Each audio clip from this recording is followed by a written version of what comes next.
ያለው ይሄ ነው እንግዲህ ትንሽ ሙቀቱ ሲያስቸግረን ነው ወጣ ሻወርላችሁ እስካሁን ድረስ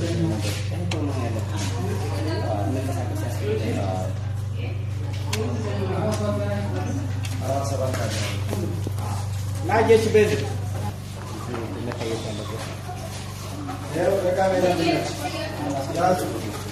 በቃ በጣም አሪፍ